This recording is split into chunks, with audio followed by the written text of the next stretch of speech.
Are you in high school? Are you a technician, historian, video producer, media commissioner, photographer, editor, social media manager, or public relations for a club? Well, you're in luck. See, if you're anything like me, you like to go all out on videos, whether it's for yourself or for school. Whether it's a project for Spanish, music video for history, we got those Maxim guns, 11 bullets per second, just look at Omdurman. Dance video for a club, just maybe the flow, you can take it to go. Sauce in the bag and it's break with a coat. a cinematic homecoming trailer,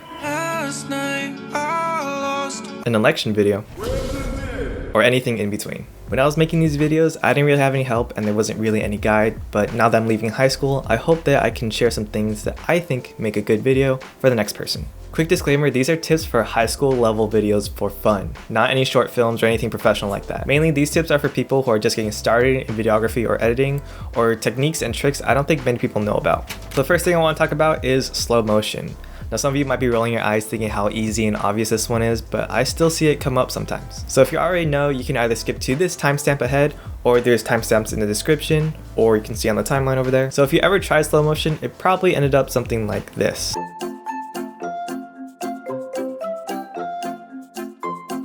I see a lot of students have really good cinematic looking shots and then they try to go and slow it down for a cinematic slow motion effect and it just turns out like a choppy mess. This is all due to something called FPS, or frames per second. Now before you get scared of what FPS is, let me try to explain very simply. Most videos are 30 frames per second. This video is 30 frames per second. That means every second there are 30 frames. So let's say you record a video at 30 FPS and after recording you want to slow it down to, let's say, half speed. Slowing down that 30 FPS video to half speed would give you 15 FPS. So you'll have 15 frames per second. And when you have 15 frames per second, well, your video looks something like this.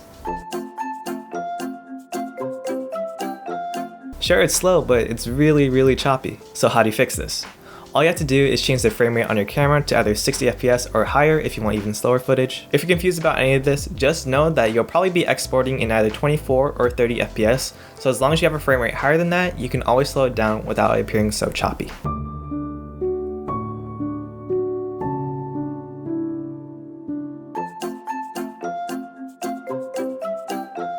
Also, don't forget the 180 shutter rule, and if you don't know what that is, make sure to search that one up.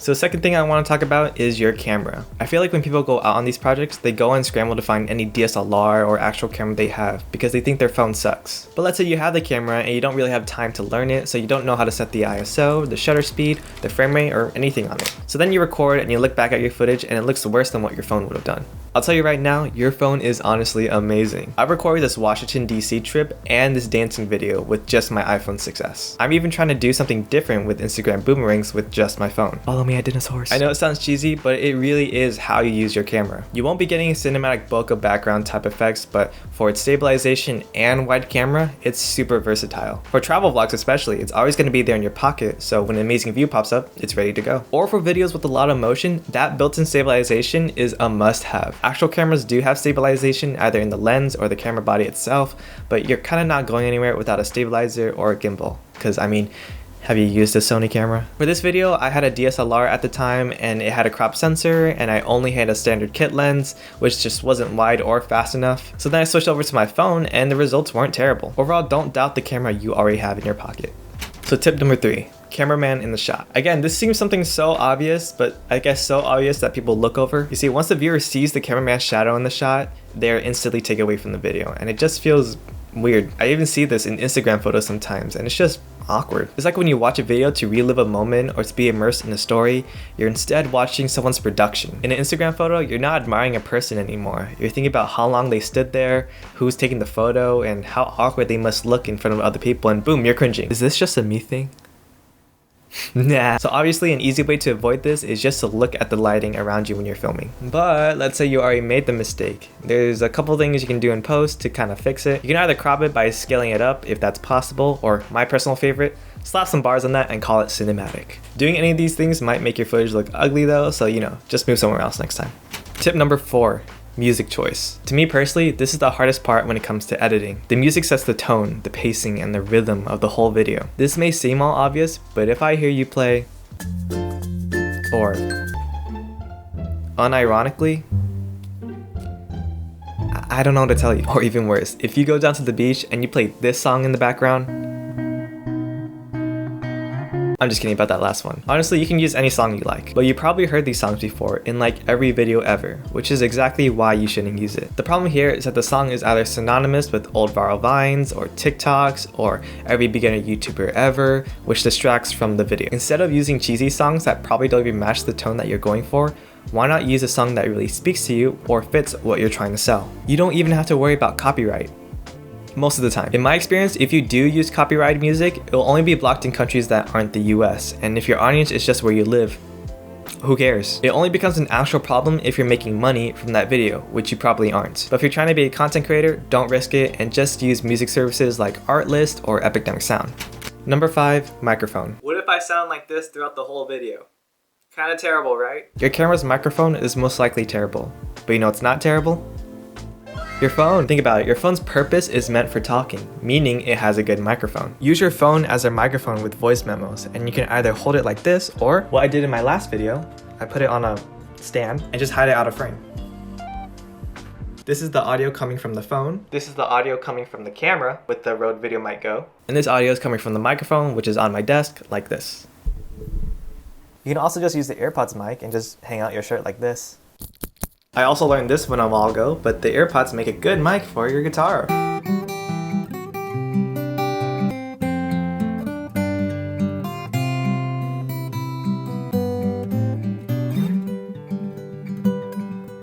But yeah, I literally always use this technique in most of my videos. I'll record audio with voice memos on my phone and I'll just hide it somewhere in the shot where the camera can't see, and I'll get clean audio. You are the worst dancer I have ever seen. My grandma has no legs and she dances better than you. Tip number 6, audio levels. Well, on the topic of audio, here's something that's pretty easy to get wrong. And I get it just adds to the tedious process of going through each audio layer and adjusting levels. But if your ears have never died during a school video presentation because someone's video was quiet in the beginning and then suddenly went 2,000 decibels, you'd be lying. And if you don't know, your audio should never peak above -6 decibels. Basically, red equal bad bad. A program I love so much and is the reason why this tip even exists is Levelator. What more could you want from a program where you just drag and drop your audio file and it automatically analyzes and levels everything, and it's basically a compressor, limiter, and normalizer combined. When I get a bunch of videos from a bunch of different students, usually all their audio is different and either super quiet, super loud, or then super quiet and then super loud. So I just export a .wav file and drop in Levelator and everything turns out perfect. Tip number 7, software. Speaking about software, no, you do not need Adobe or Final Cut Pro. You're most likely not going to be doing anything visual effects heavy, so iMovie or whatever you have is probably more than fine for basic cutting and editing. I'd stay away from the iMovie templates though, because those are kind of cheesy. Or really good free editing software that's really close to After Effects is HitFilm, which I've used before, and I heard DaVinci Resolve is really good too. And if you can learn those, you can learn any editing software later in the future. Tip number 8. Stop using After Effects. This tip is for a select number of people, but is actually more common than I thought, and it included me when I was young. If this applies to you, you probably illegally download After Effects, but don't worry, I won't tell. But really, stop using After Effects for everything. Unless you're doing some stan or meme edit, you should get familiar with other programs. You may be accustomed to how everything works in After Effects, but you need to understand that After Effects is meant for short scenes with visual effects within them, not a whole 7-minute video. If you're doing simple cutting and editing that requires no visual effects, stop using After Effects. Don't be so scared of Final Cut or Premiere, which is 10 times easier than After Effects anyways, because it's meant for that simple basic editing. I edited this 8-minute Washington video all in After Effects and it was terrible. In Premiere, you don't have to wait 10 years just to preview 10 seconds, and you can actually scrub through audio without holding a button, and you won't have so many layers that you can't find the waveform anymore. You can even make an After Effects composition within a Premiere project and have both programs open at the same time and work on both in real time. Also, Premiere, you can directly export as a .mp4 instead of an MOV or AVI without media encoder. The other day, I was giving advice to this one person about exporting, and they made a video in After Effects that was 2 minutes long, and it exported with 9 gigabytes. I don't know what they were doing or how that's even possible, but it should not even be that close. Overall, if this applies to you, stop. Tip number 9. Look back at your work. Every single tip I've given can be summarized by this one piece of advice. You'll go through projects that you're not proud of, or you'll look back at and you'll ask yourself, what was I thinking? But that is how you learn. Go back and look at your recent work. You need to imagine what a viewer is thinking while watching your video. Like, hey, that audio was kind of too loud compared to the rest of the video, or dang, that font was kind of ugly. Or that zoom up in the face with it being distorted for comedic effect was actually kind of cringy instead. How'd you get into my house? I was walking eat my popcorn, man. Like.